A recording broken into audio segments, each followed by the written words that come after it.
சிவபெருமானுடைய அருள் நிலைத்திருக்க சில குறிப்பிட்ட பொருட்களையே அர்ப்பணிக்க வேணும் என்பது தான் ஆகம பாரம்பரிய நம்பிக்கையாகவும் சொல்லப்படுதுங்க. அதனால தான் சந்தனம், வில்வ இலை, பச்சரிசி, திருநீர் போன்றவை சிவ வழிபாட்டில் முதன்மையான இடத்தை பெற்றிருக்கதாக சொல்லப்படுது. இவை அனைத்துமே சிவபெருமான மகிழ்விக்க செய்யுங்க, அவருடைய அருளை எளிதில் பெறுவதற்கு உரிய பொருளாகவும் சொல்லப்படுது. ஆனால் மஞ்சள், குங்குமம் சிவலிங்கத்திற்கு அர்ப்பணிப்பதும் வழிபாட்டிற்கு பயன்படுத்துவதும் கிடையாதுங்க. இந்த இரண்டுமே இந்து சாஸ்திரத்தில் முக்கியமான மங்கள பொருளாக கருதப்பட்ட போதிலும் சிவ வழிபாட்டில் இவற்றை கண்டிப்பாக பயன்படுத்தக்கூடாது என சொல்லப்பட்டிருக்குது. ஏன் இந்த இரண்டு பொருட்களை மட்டும் சிவ வழிபாட்டில் பயன்படுத்தக்கூடாதுன்னு சொல்கிறாங்க? இதற்கு காரணம் என்ன என்பதை பற்றி தான் இந்த பதிவில் நம்ம விரிவாக பார்க்க போகிறோம். வீடியோவை ஸ்கிப் பண்ணாமல் முழுசாக பாருங்கள். நம்ம சேனலை இப்போ தான் ஃபர்ஸ்ட் டைம் பார்த்துட்டு இருக்கிறீங்க அப்படின்னா நம்ம சேனலை சப்ஸ்கிரைப் பண்ணலன்னா சப்ஸ்கிரைப் பண்ணிக்கோங்க. கூடவே இருக்கிற பெல் ஐக்கானையும் ப்ரெஸ் பண்ணிக்கோங்க. உங்களுக்கு ஜோதிட ரீதியாக சந்தேகம் இருந்தாலும் சரிங்க, தனிப்படையாக ஜோதிடம் பார்க்க விரும்பினாலும் சரி, இந்த வீடியோவுக்கு கீழே டிஸ்கிரிப்ஷனில் வராகி அம்மன் ஜோதிட நிலையத்தோட தொலைபேசி எண் கொடுத்துருக்குறேன். அந்த எண்ணுக்கு தொடர்பு கொண்டு பேசி பாருங்கள். உங்கள் பிரச்சனைகளுக்கு சரியான தீர்வு கிடைக்குங்க. வாங்க வீடியோக்குள்ளே போகலாம். உங்களுக்கு சிவபெருமான் பிடிக்கும் அப்படின்னா ஓம் நமச்சிவாயா என்ற வாசகத்தை மறக்காமல் கமெண்ட் பாக்ஸில் 3 முறை பதிவிடுங்க.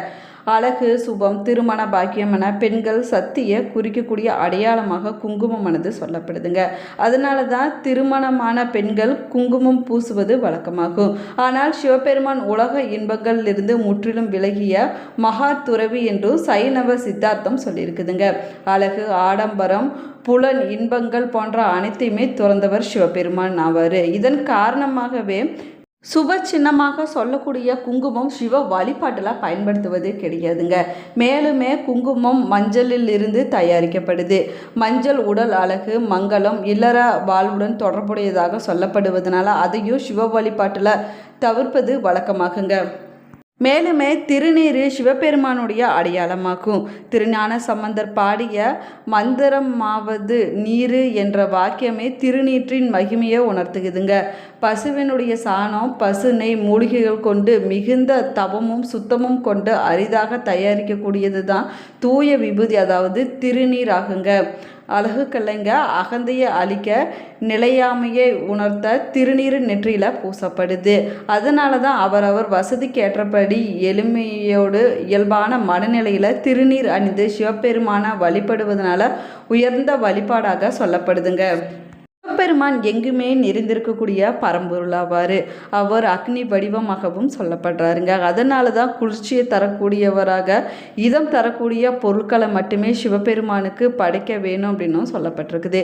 அதே சமயத்தில் மஞ்சள் என்பது உடல் வெப்பநிலையை சீராக பயன்படுத்தக்கூடிய பொருளாகுங்க.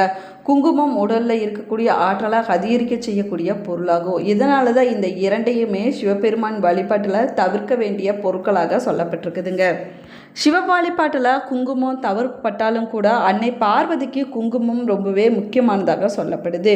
குங்குமம், மஞ்சள் இரண்டையுமே மங்களத்தின் அடையாளமாகுங்க. சர்வலோகத்திற்கு அன்னையாக இருக்கக்கூடிய பராசக்தி நித்திய சுமங்கலியாகவும் மங்கள ரூபிணியாகவும் மங்களத்தின் அடையாளமாகவும் கருதப்படுவதனால அன்னைக்கு மஞ்சள், குங்குமம் அவசியமான பொருட்களாக படைத்து வழிபடப்படுதுங்க.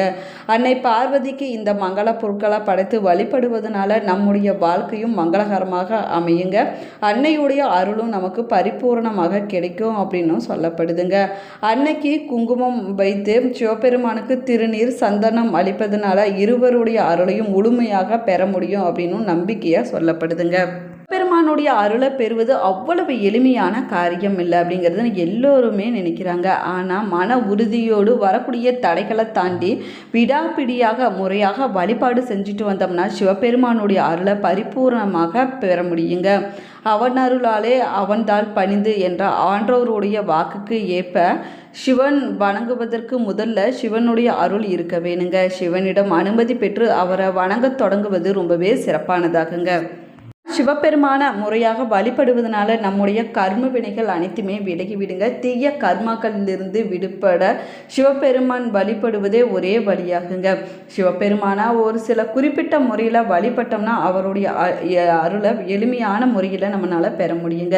சிவ வழிபாட்டில் நம்ம ஈடுபடும் பொழுது சிவனுடைய அருள் மட்டும் இல்லாமல் நமக்குள்ள சிவ சிந்தனையும் உணரக்கூடிய தன்மை, ஆன்மபலம் போன்ற பலவிதமான நன்மைகளை நம்மளால் பெற முடியும் அப்படின்னு சொல்லப்படும். சொல்லப்படுதுங்க. தெய்வங்கள் அனைத்திற்கு தலைவனாக விளங்கக்கூடியவர் சிவபெருமான் அப்படின்னு புராணங்கள்ல சொல்லப்பட்டிருக்குதுங்க. அதனாலேயே சிவனுக்கு மகாதேவன் என்ற திருநாமம் ஏற்பட்டதாக சொல்லப்படுது. அதே போல உலக உயிர்கள் உற்பத்தியாவது ஒழுங்குபடுத்துவது சிவனுக்குள் அடக்கம் அப்படின்னும் சொல்லப்படுது. ஆதியும் அந்தமும் இல்லாதவர், அனைத்திற்கும் அப்பாற்பட்டவர் என சிவபெருமான வேதங்கள் போற்றுதுங்க. சிவனுடைய அருள் இருந்தால் தான் பிறப்பு இறப்பு இல்லாத முத்து நிலையை அடைய முடியும் அப்படின்னும் சொல்லப்பட்டிருக்குது. மேலுமே சிவனுடைய அருளை பெறுவதற்கு முனிவர்களும் ரிஷிகளும் பல ஆயிரம் ஆண்டுகள் தவம் செய்ததாக சொல்லப்படுதுங்க. அதனால தான் இன்னைக்கு இருக்கிற காலகட்டத்தில் அப்படி தவம் செய்வது சாத்தியம் இல்லாததாகுங்க. அப்படின்னா சிவபெருமானுடைய அருளை பெறுவதற்கு என்ன செய்ய வேணும் என பலரும் தேடிக்கொண்டிருக்கிறாங்க.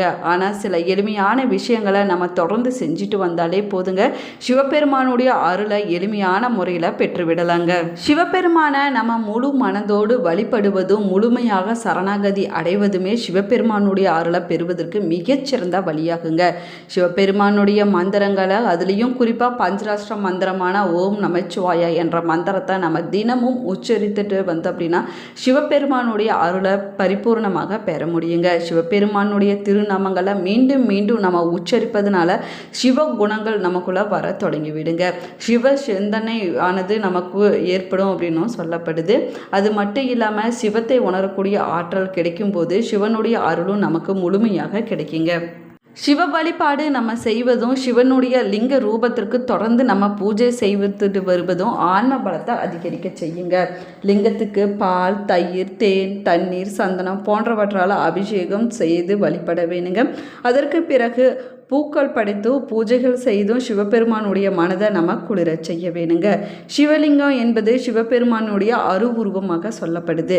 இதனுக்கு அபிஷேகம் செய்வது வழிபடுவதன் மூலமாக சிவனுக்கு ரொம்பவே நெருக்கமானவர்களாக நம்மளால மாற முடியுங்க. மேலுமே சிவனுடைய அருளை சீக்கிரமாகவே பெறுவதற்கு மிகச்சிறந்த வழி ருத்ராபிஷேகமாகுங்க. சிவன் என்றாலே இன்பத்தை தரக்கூடியவர் என்று பொருளாகுமாங்க. அது மட்டும் இல்லாமல் காதல், திருமணம், மகிழ்ச்சி, செல்வம், சக்தி, ஞானம் போன்றவற்றை வழங்கக்கூடியவரும் சிவபெருமான் தாங்க.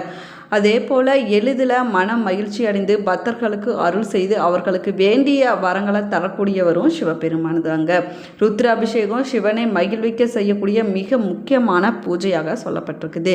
சிவபெருமானுக்கு விருப்பமான மிக நீண்ட சடங்குகளில் ஒன்றாக சொல்லக்கூடியது ருத்ராபிஷேகமாகுங்க. ருத்ராபிஷேகம் செய்வதும் அந்த யாகத்தில் கலந்து கொள்வதும் வாழ்க்கையில் இருக்கக்கூடிய அனைத்து பிரச்சனைகளும் தீர்க்க வழிவகுக்கும் அப்படின்னும் சொல்லப்படுதுங்க. அது மட்டும் இல்லாமல் சிவபெருமானுடைய அருளை எளிமையான முறையில் பெற முடியுங்க. சிவபெருமான் அபிஷேக பிரியராவார். பலவிதமான பொருட்களால் அவருக்கு அபிஷேகம் செய்வது, அவரை குளிர்விப்பது அவருக்கு ரொம்பவே விருப்பமான ஒன்றாகவும் சொல்லப்பட்டிருக்குது.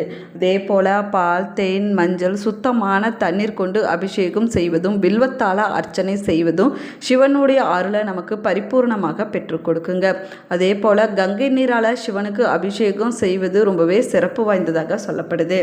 மேலுமே பார்த்தீங்கன்னா ருத்ராட்சம் சிவபெருமானுடைய அம்சமாக சொல்லப்படுது. இந்த ருத்ராட்சத்தை அணிந்து கொள்வதனால அளவில்லாத பலன்களை நம்மளால பெற முடியுங்க. ருத்ராட்சம் மனித குலத்திற்கு ஈசன் அளித்த அருள் நன்கொடையாகவும் சொல்லப்பட்டிருக்குது. மேலுமே ருத்ரன், அசம் என்ற சம்ஸ்கிருத சொற்களில் இணைந்ததே ருத்ராட்சம் என்ற பெயராகுமாங்க. சிவனுடைய கண்ணீரிலிருந்து தோன்றிய ருத்ராட்சத்தை நம்ம அணிந்து கொள்வதனால சிவபெருமானுடைய அருள் நமக்கு பரிபூர்ணமாக கிடைக்குங்க. சரியான முறைகளை நம்ம பின்பற்றி ருத்ராட்சத்தை அணியும் போது அதன் பலன்கள் பார்த்தீங்கன்னா பல மடங்காக அதிகரிக்கும் அப்படின்னு சொல்லப்படுது. சிவபெருமான் உலகத்திற்கு தந்தையாக விளங்கக்கூடியவர் ஆவார். இவரையே வழிபட்டோம்னா வாழ்க்கையில் இருக்கக்கூடிய துன்பங்கள் மட்டும் இல்லைங்க, கர்ம வினைகளால் மீண்டும் மீண்டும் பிறக்கக்கூடிய நிலையானது ஏற்படாது, முத்தி நிலையானது கிடைக்கும் அப்படின்னு அசைக்க முடியாத நம்பிக்கையாக பக்தர்களால் சொல்லப்படுது. மேலுமே பார்த்தீங்கன்னா சிவபெருமானை நம்ம வழிபடுவதனால நம்முடைய வாழ்க்கையில் இருக்கக்கூடிய பலவிதமான பிரச்சனைகள் இருந்து விடுபட முடியுங்க. மகிழ்ச்சியான வாழ்க்கையை வாழ முடியும் அப்படின்னு சொல்லப்படுது. நிதி பிரச்சனைகள், திருமண தடை, மனக்குழப்பங்கள் போன்றவை சரியாக செய்யக்கூடிய வழிகளாக சிவபெருமான் வழிபாடானது சொல்லப்படுதுங்க. செல்வம் பெருக வேணும் அப்படின்னா திங்கட்கிழமை நாளில் பக்கத்தில் இருக்கக்கூடிய சிவன் கோவிலுக்கு சென்று கங்கை நீர் இல்லைன்னா சுத்தமான தண்ணீரால் சிவலிங்கத்துக்கு நம்ம அபிஷேகம் செய்ய வேணுங்க. சர்க்கரை இல்லைன்னா பழங்கள், சந்தனம், திருநீர், வில்வம் போன்றவற்றை படைத்து நம்ம அன்றைய நாளில் வழிபாடு செய்வது ரொம்பவே சிறப்பானதாகும். ஊதுபத்தி மற்றும் விளக்கு ஏற்றி வழிபட்டுட்டு வந்தோம்னா செல்வ நிலையானது உயரும் அப்படின்னு சொல்லப்படுது. இந்த பதிவு உங்களுக்கு பயனுள்ள தகவல்களை கொடுத்துருக்குன்னு நினைக்கிறேன். இந்த பதிவு உங்களுக்கு பிடிச்சிருந்தால் லைக் பண்ணுங்கள், ஷேர் பண்ணுங்கள், கமெண்ட் பண்ணுங்கள். இன்னும் நம்ம சேனலை சப்ஸ்கிரைப் பண்ணாமல் இருந்தீங்கன்னா சப்ஸ்கிரைப் பண்ணிக்கோங்க. கூடவே இருக்கிற பெல் ஐக்கானையும் ப்ரெஸ் பண்ணிக்கோங்க. Thank you friends.